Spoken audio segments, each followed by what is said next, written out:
Assalamualaikum warahmatullahi wabarakatuh. Selamat berjumpa kembali teman-teman. Apa kabarnya? Pada sehat, Mbok? Ketemu maning karo Nyong di kanal Suara Kaki Lima. Mudah-mudahan semuanya pada sehat, pada akeh duite. Apa maning? Pada apa lagi lah itu yang baik-baik lah kita berdoa. eh, ada lemu-lemu. Oke teman-teman, pada kesempatan kali ini saya akan membahas satu hal yang lagi rame banget. Apa itu? Ini kasus korupsi dana kuota haji. Kok dana kuota haji? Iya, korupsi dana kuota haji. Kuota hajinya dijual, sehingga kan ada uangnya di situ. Ya, dinamakan dana kuota haji. Oke, teman-teman, seperti apa sih ya ada korupsi dana kuota haji ini ya? Ada beberapa yang saya cermati dalam hal ini. Yang pertama adalah dari sisi lembaganya bahwa lembaga dana kuota haji ini betul tidak lembaga yang eh, Kementerian Agama gitu kan, lembaga yang harusnya diisi oleh orang-orang yang beragama, yang punya perilaku seperti perilaku orang-orang yang beragama. Ya Allah, Rabbi, iya toh.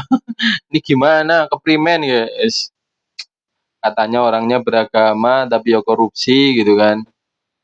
Primen, berarti orangnya ada beragama itu. Ustad gue sih kadang-kadang gue. Ustad, kiai gue sing korupsi gue. Aduh, Gusti. Ah, jadi itu tadi ya. Gelar-gelar agamawan atau gelar-gelar religius itu tidak jadi jaminan bahwa dia punya perilaku orang yang mentalnya itu beragama juga gitu kan. Aduh, oke, itu dari sisi lembaganya ya. Dari sisi lembaganya, itu lembaga Kementerian Agama yang harusnya ya jadi cerminan, jadi contoh lembaga-lembaga yang lain dalam hal pengelolaan keuangan itu seperti apa, harusnya bersih, bersih lusih. Pokoknya oh, ini bersih lusih duit korupsi. Yang selanjutnya adalah kita cermati bahwa dana di samping lembaga pemerintah ya, lembaga keagamaan dari pemerintah itu ada lembaga swasta yaitu jasa haji dan umroh, jasa travel haji dan umroh itu yang terseret dalam pusaran kasus korupsi dana kuota haji. Itu banyak kan? Kemudian yang selanjutnya awal mulanya ini kan pemerintah itu dapat tambahan kuota sebesar 20.000 jamaah kuota, 20.000 untuk jamaah haji. Yang secara aturan katanya kalau ada tambahan kuota seperti ini 92% untuk haji reguler, yang 80% untuk haji khusus gitu kan. Kenapa 92%? Jauh lebih banyak haji reguler. Ya iya, karena sebagian besar haji Indonesia itu adalah haji reguler. Sehingga apa? Waktu antrinya itu berpuluh-puluh tahun. Nah, untuk memangkas waktu antri tersebut harusnya dikasihlah tambahan kuota tersebut. Nah, hanya saja kemudian kuota ini ternyata dibagikan 50-50. 10.000 untuk haji khusus, 10.000 untuk haji reguler gitu. Harusnya kan 1.600 katanya. 1.600 untuk haji khusus, 18.400 untuk haji reguler. Gitu. Aduh, ya Allah, Gusti. Terus kenapa kok dijual ya? Kenapa kok di ini apa namanya? Dibagi 50-50 ya itu tadi orangnya ingin dapat uang, dijual lah ini kepada jasa-jasa travel haji dan umroh gitu. Kan ada perusahaan-perusahaan swasta penyedia jasa haji dan umroh gitu kan. Ini kuota ini dijual sebesar 10.000 kepada apa tadi? Haji dan umroh tadi itu. Ya Allah, Robi. Berarti kalau kita terus uang yang mana? Ini yang saya belum paham ya. Yang saya belum paham. Ini kan dari haji reguler, kemudian dipindahkan ke haji khusus. Haji khusus itu kan biayanya itu 150 sampai 300. 300 juta bukan 300.000. 300 juta itu haji khusus. Sementara haji reguler itu hanya berapa sih? 50 atau 60 juta itu. Itu selisih antara biaya haji reguler dengan haji khususnya itu saya belum dapat beritanya itu kayak apa. Yang mencuat kemarin itu dana percepatannya. Katanya berapa itu? 4.500 ditambah 3.500 kalau nggak salah. 5.400 ditambah 3.500. Itu dolar, bukan rupiah. Itu kalau dirupiahkan sekitar 120 jutaan lebih gitu.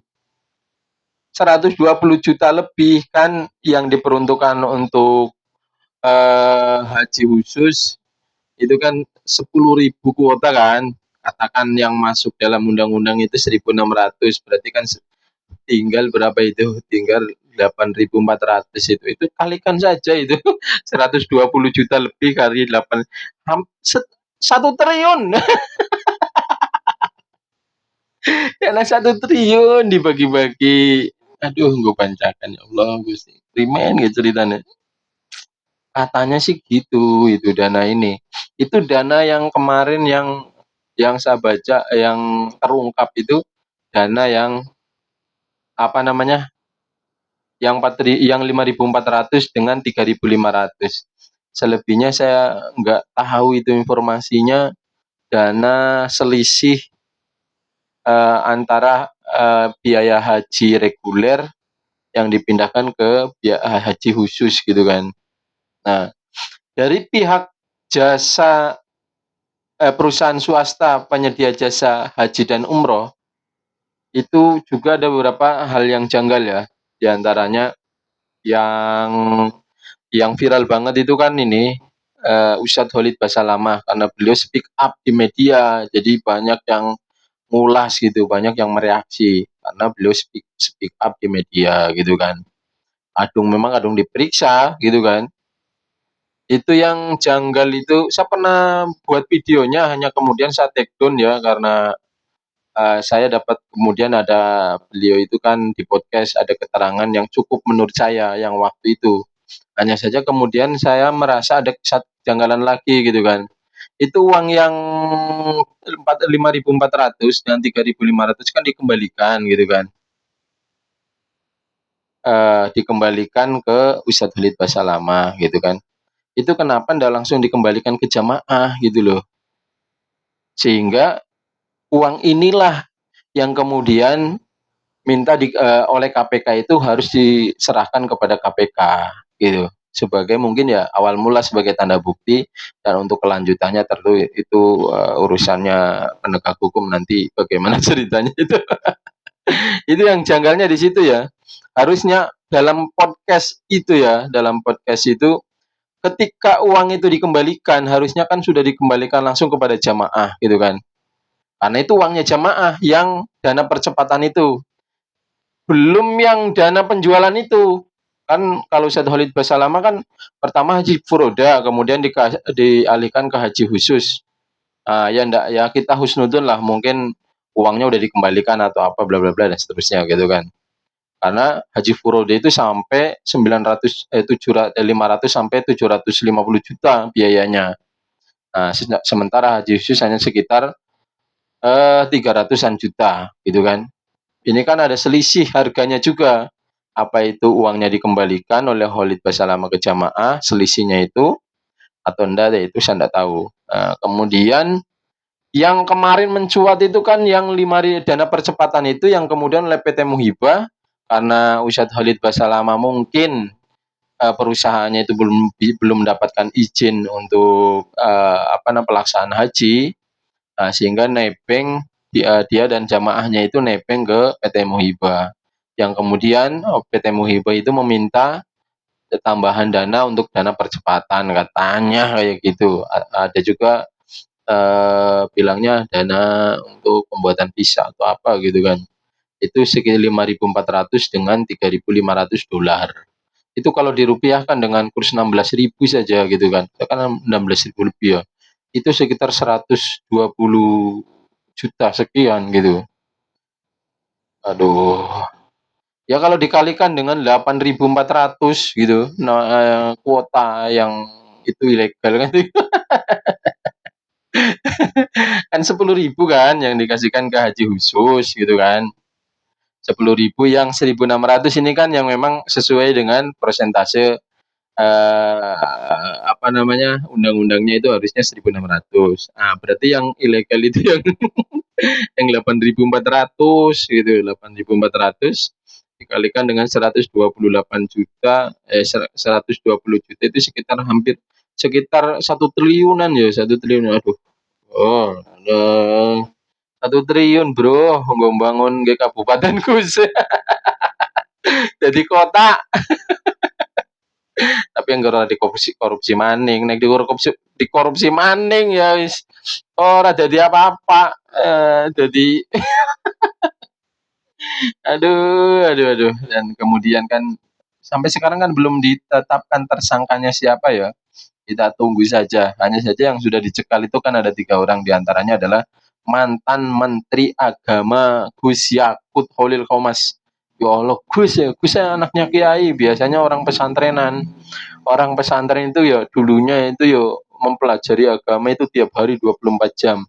Ya mestinya memang orang yang beragama banget gitu kan.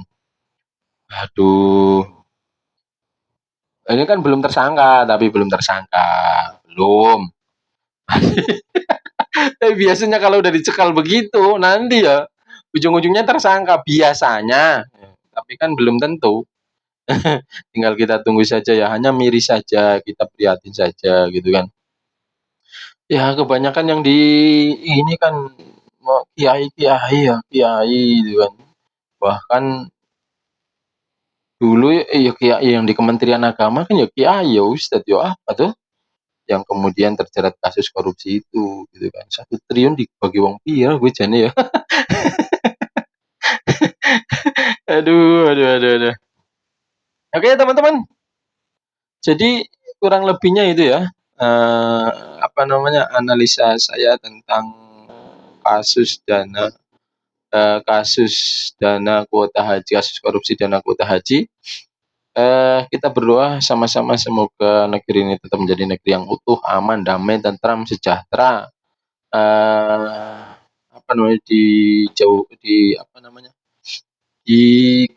dibangkitkan oleh Allah Subhanahu wa taala pemimpin-pemimpin yang adil dan amanah, dan dijauhkan dari mara bahaya dan bencana, kemudian dijauhkan dari orang-orang yang hendak menghancurkan dan hendak mengacaukan negeri ini.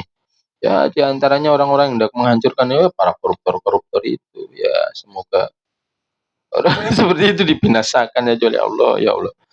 Harusnya kalau ndak dikorupsi, bayangin ya kalau ndak dikorupsi, lalu itu BTS itu apa tower-tower itu kan 8.000 triliun bro dikorupsi, sekarang 1 triliun dana kuota haji, bayangin itu 8.000 triliun dikorupsi itu untuk bayar utang lunas.